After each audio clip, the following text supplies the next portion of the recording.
1. I live in Philly and have an odd fascination with the Eastern State Penitentiary. For those of you who are not familiar with the place, I suggest you look it up because it's pretty neat. In short, it's a prison that was built in 1829 and kind of set the standard of reformation as opposed to punishment, as well as solitary confinement in the prison system. It's famous for housing Al Capone at one time. His cell has been recreated to show what it looked like during his brief stay. The place itself is interesting on its own. It looks like a massive castle that's just been plopped down in the middle of an inner-city neighborhood. The guided tour is narrated by Steve Buscemi, which is another standalone reason to go. I don't even need to listen to it, but I do just because it's him. I've gone numerous times over the past dozen years to just walk around. Even in the daytime, there's this presence you feel the second you walk through the front gates. Part of it is just the sheer size and, let's face it, it's a prison. It's supposed to be intimidating. And so much negativity that goes on in a prison leaves its mark. About 11 years ago, I got the chance to spend a few hours at night in the prison. At the time, the show Ghost Hunters was really popular, and there was an event held featuring Jason Hawes, Grant Wilson, Steve Gonsalves, and other people that are a part of the paranormal field, such as John Zaffis, Chris Fleming, and Chip Coffey are a few I recall off the top of my head. The guy who played Andy in the first two Child's Play movies was there as well, which sounds odd, but he was a huge fan of the Ghost Hunters show. The event as a whole was pretty neat. I'm not a paranormal investigator, but I've had many experiences and it intrigues me. I also really wanted to experience the prison at night. I'm so glad I did because it was definitely interesting. In the infamous cell block 12, I witnessed many dark shadows flitting from cell to cell, flying across one side to another. At one point, Grant scared the crap out of me by popping out of a cell all excited, telling me I had to go in and check it out because he had been hearing footsteps in it. Sure enough, after a few minutes of standing still and silent in the middle of the room, I began to get this feeling of being watched. Nobody was outside of the cell. It began to get uncomfortable. The best way I can describe it is it felt like someone was circling me. And then I did hear a few scraping steps going around me. Later that night, Chris Fleming took a group of us to another cell block and asked if anyone felt they were sensitive and happened to have a recorder. I did, and he had everyone else line up along each side of the long corridor and instructed me to walk down the center, asking questions or picking people to ask one of their own. I was wearing sneakers so my feet didn't make a sound, and everyone else was told to remain quiet, unless I tapped on them. Just as I reached a girl about a quarter of the way down, I was about to tap on her shoulder when suddenly the sound of heavy boots came from the catwalk above us. There's no railing up there, so it's not in use. No one goes up there. We both looked up, and of course there's nothing there, but the bootfalls were clear as day, then faded into nothing. The girl and I confirmed we'd both heard it, but strangely only those of us right near that spot had heard it. No one else further down did. Later, when I listened to my recorder, I had in fact caught the footsteps both in the cell I stood in, as well as the cell block. The really creepy thing was it also recorded from the cell was a deep male voice whispering. I wish that I still had the recorder, but it got lost during a move. So yeah, if you're in the area or happen to visit Philly, definitely go check that place out. 2. To this day, I don't know if it actually happened or not, if it was my imagination or not. I guess needing answers or confirmation that this happened. I don't remember a lot from that time, so I'm leaning on it's real. I think I was 3. We just moved from Ontario to Alberta, renting a duplex in Kingston. It was my grandparents, my uncle, and me. They adopted me at 6 months old. Anyway, we all had our own bedrooms. Mine was at the end of the hall. It was either late spring or summer, the sun almost all the way down. Being so young, I was in bed, almost asleep. The pinkish-orange light from the setting sun was lighting my room up, just enough for me to still be able to see everything. Anywho, like I said, almost asleep. All of a sudden, something punches me in the arm. it didn't hurt as much as it startled me. Being the curious kid I was, I turned over to look over the side of the bed to see what the heck hit me. Well, shit. If there wasn't this big black arm still bent up, as if it was going to hit me again. It was huge black, and I want to say there were patches of turquoise blended into the black. But that may not have been true. The fingers had no nails, but claw-like ends. I can still picture the exact scene, but the small details of the arm are kinda blotchy. Now to add in what I think this arm meant for me. My life sucks, not the usual stuck-in-a-rut type of way, and until my late teens I was really sensitive to the evil side of the paranormal. I think it cursed me. I really do. Everything that has ever gone good for me ends very badly without a warning. Maybe some of it is because I now expect the worst to come eventually, so I sabotage myself. Who knows? Example, my parents, grandparents, died when I was young. Papa of terminal lung cancer. My mom when I was 19 from complications from too many strokes and seizures. Every job, good relationship, every good fucking thing in my life has gone to shit. I was pretty much forced to give my oldest daughter up for an adoption. I won't get into why. It involves a few things that did happen with her father going insane that got child services involved in the first place. But in the end of it, he hadn't been seen or heard from in months. Now I've got a 6.5-month-old daughter. Her father, I do believe, is my literal soulmate. He reads my thoughts, knows how I'm feeling almost before I know. He can find me no matter where I am, without some sort of GPS tracker, and a ton of other unexplainable things in regards to me. We've been together a few times, never lasting more than a year until this time. We had a daughter in November, everything was amazing. Then all of a sudden he snaps, for no reason known to me, starts yelling at me and our baby, about how we conspired against him to make her hate him. Some pretty outrageous shit. Again, child services get called, show up, nothing. Someone called again, they come on, get this, Friday, April 13th this year and take her. It was all done wrong. Now they're under fire for not fully investigating the situation. He starts drugs, cheats on me, he hasn't seen our baby in a month now. My life was amazing, I was happy, at peace, feeling optimistic about our future. Again, there was no slow decline. There never is. Just bam, life goes to shit without much of a warning. Shit I couldn't have seen coming at all. Why? We could chalk it up to either I have kids with idiots, or am lying about the circumstances beyond the events I mentioned. I know I'll receive criticism and doubt. That's fine with me. I should also add that this curse seems to affect anyone who gets very close to me. Generally my partners. They always go batshit crazy. Again, I could be lying, leaving out important details, or maybe I push them away and gaslight situations, and then play victim. I know that is all open to discussion. It happens with most of my close friends.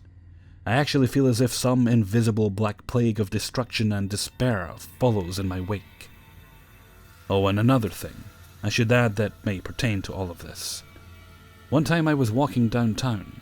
This woman, who is a known psychic and medium, everybody knew as Mama, stopped me as I walked by her, asked me to sit with her for a minute. She has something she needs to tell me. I'm young, like 18 or 19. I'm stupid and think to myself, good old crazy Mama, what nonsense does she want to talk about this time? Not expecting at all what she really has to say. She tells me that there is something inside of me that isn't good. It isn't right, and it will make me do bad things. That I am a good person, but bad things are going to happen. Have I not seen them yet? I need to get rid of it before it's too late. Something along the lines of that. At the time it freaked me out, but didn't really click in for a while. My mom died not long after, had a miscarriage at 12 weeks, and I didn't even know I was pregnant until I was at the hospital for unexplained bleeding. Broke my foot, lost my job because it required me to stand for hours at a time. All of those things happened within 2 months. Not long after I had that warning from Mama. Since then, I'll do really good, think I've got it all figured out. Then something happens and it all comes crashing down without even a tiny warning. I do think I sabotaged some of it when I got too comfortable knowing what was going to happen anyways. My gut tells me that it had something to do with that punch from the demon arm. I have a few more paranormal encounters, and I do believe they're related to this. But this is getting long as it is. They may come up in discussion here, or maybe I'll see something relatable and post it myself. Has anyone had a similar experience? Anyone feel cursed? Why? How do I get rid of this? I'm about to go to a Catholic church and ask for a fucking exorcism to see if that even helps. I can't take much more of it at all anymore. But I think it wants me to give up and give in to the thoughts of just ending my life, thinking everyone would just be better off without my bad luck lurking around them. I don't want to die. Nor is this a suicide threat. I have a child that needs me. But I cannot have her affected by this too. She is so pure and innocent. I couldn't bear anything happening to her. 3. My mom is a psychic medium, and has always told me about her fairy hunting stories. I had never really believed her and thought she was mistaking lightning bugs or fireflies for fairies. Last night she began talking about fairy hunting again, and I decided to go with her so I could experience what my mom had talked to me about. In Lilydale, they have a fairy trail in the woods. So at around 10:30 p.m., we headed out into the woods with a flashlight. We get about half a mile into the woods and my mom turned off all the lights and starts talking and welcoming the fairies to come in. At this point, I'm sketched out and feeling super uncomfortable about being in the woods with no light. I was more expecting to see a bear than I was a fairy. Then, almost instantly, I feel extremely calm and start seeing these flashing lights around me. I grew up in New York and I know what a lightning bug looks like. These were not lightning bugs. It was almost like what you see when you light a lighter. Whatever was making the light was flying because you would see the light move. Then my mom tells me to look behind me, and the tree directly behind me almost looked like it had little patches glowing in the dark. They then began to flash light when we would sing and ask questions. I don't really know what to make out of this experience. The feeling I had was like no other. Another weird part about this makes me believe we weren't seeing bugs, where we asked multiple questions and asked to flash twice for yes. And every time we asked a question, we got a reply. There were about 2 minutes where we didn't see anything, and my mom asked them to show us their beautiful lights a few more times before we left, and they all started showing us their lights again. Thought I would share my experience and see what you guys might think about it. Am I a fairy believer? I might be now, after last night. 4. About a week ago I went with my friend to her grandmother's to pick up a few items. She had passed earlier in the year and she wanted to collect a few things to remind her of her grandma. Let me start off with a little backstory here. The senior citizen community that her grandmother lived at was built on top of what was once Byberry Psychiatric Hospital in Philadelphia. If you're not familiar with the place, some crazy shit happened there, and I would recommend looking it up. So my friend, who I call Rick, always told me how her grandma would always see ghosts or spirits, even before she lived on top of Byberry. She would see a young girl who would run across the hall into the closet. She would see them at the foot of her bed. She even saw her husband who passed away. Rick explained how it never bothered her grandma, but in a way comforted her, especially when she would see her husband. I never questioned it because, well, what else does this woman have to live for? Now for my own experiences and beliefs. I have always had a great intuition, and it has led me to some weird things and experiences in my life. A lot of my friends would tell you I am psychic. I just believe I am in tune with myself and the energy surrounding me. I have had moments where I have predicted things happening, could feel something happen to a friend, or know when to get out of a situation before it got really bad. So we went to her grandmother's, we took a look around and we found a few things she wanted to keep, and we set them aside. We then went into her bedroom to go through her jewelry box. I sat on the bench by the window while Rick looked through everything. I was giving her space, as I was just there for moral support. She pulled out a brooch, and decided that was what she wanted to take. She set it aside and I went to take a look at it because it was honestly gorgeous. The moment I picked up the brooch, the weirdest thing happened to me. I suddenly felt overwhelmed with love. It felt like somebody was holding onto me tight and embracing me in the most loving way. Rick sat on the floor and continued to go through the jewelry box, paying no attention to me. Out of nowhere, I started to cry uncontrollably. I felt so overwhelmed and it was like I could feel her grandma in the room.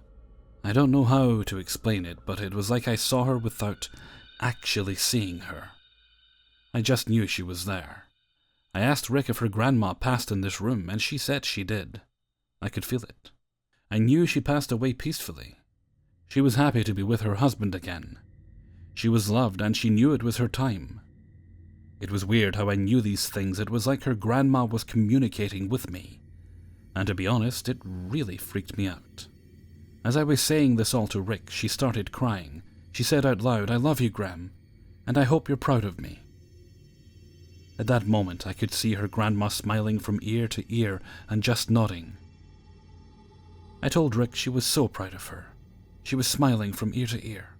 She loved her so much, and she could not be more proud of her. We both cried for almost 20 minutes as we collected our stuff. I let Rick take her time, and I went out to the car. I was so overwhelmed with what just happened to me. I didn't know how to explain it. I still don't know how to. Me writing this out gives this story no justice. I just wanted to share it with you guys on Reddit, and hope somebody had a similar experience. I personally feel that since her grandmother had numerous experiences in her lifetime with ghosts and spirits, she was able to do this. I also feel like she used me because of my own experiences. She felt like she could use me to reach out to Rick. 5. I won't lie, I've never been a believer in the paranormal, but what happened yesterday scared me, and it just cannot be a coincidence. I went out of my way yesterday to meet a girl I was really into. She suffers with depression and anxiety, and we wanted somewhere chill and isolated to hang out and talk. So she suggested this abandoned house she goes to sometimes. She said it was burned down years ago and that she heard some girl died in the fire. That was fine, I wasn't creeped out or anything. It was rubble everywhere. The roof was mostly gone. The whole second story was pretty much destroyed. To the point, we found a tiny box room where I sat upright against a wall on the floor, and she curled up into me on my lap, and she sort of fell asleep on me after a bit. We had got really cold and I thought it was really cute, so I had my eyes shut too, when she started shaking in my arms. She was having a bad dream, so I squeezed her a little, hoping she'd feel safe. I suddenly felt something firmly push against my temple.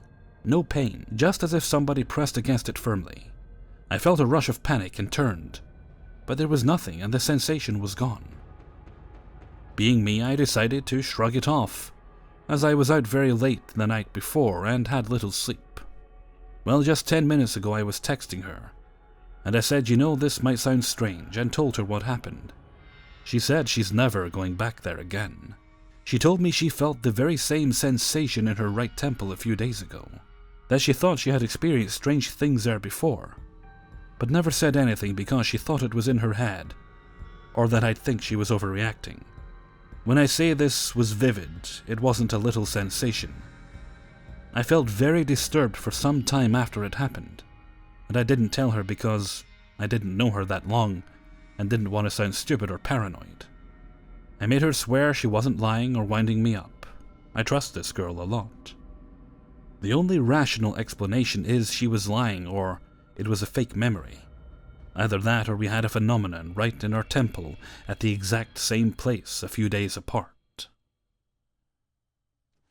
Hey everybody, Hellfreezer here, and thank you very much for listening to 5 True Paranormal Stories, episode 89. And thank you very much to everybody who allowed me to use their stories in this video. Alas, the weekend is upon us once again. I hope you all have some lovely plans for it, or if you're going to be working, well, you have my sympathies, because I'll be working along with you, but all in the name of a good cause. Episode 300, I believe I mentioned yesterday, will be up on Monday. I want to make sure I spend plenty of time working on it, getting everything properly edited, and well, we'll be having a Q&A as well at the end of it. I've been lazy, I haven't gathered the questions for it yet, but so I'll be spending some time going through the comments, either tonight or on Saturday, and I'll get that compiled and put together. Okay, and so I better head off for now, so until next time, thank you very much for listening, and take very good care of yourselves.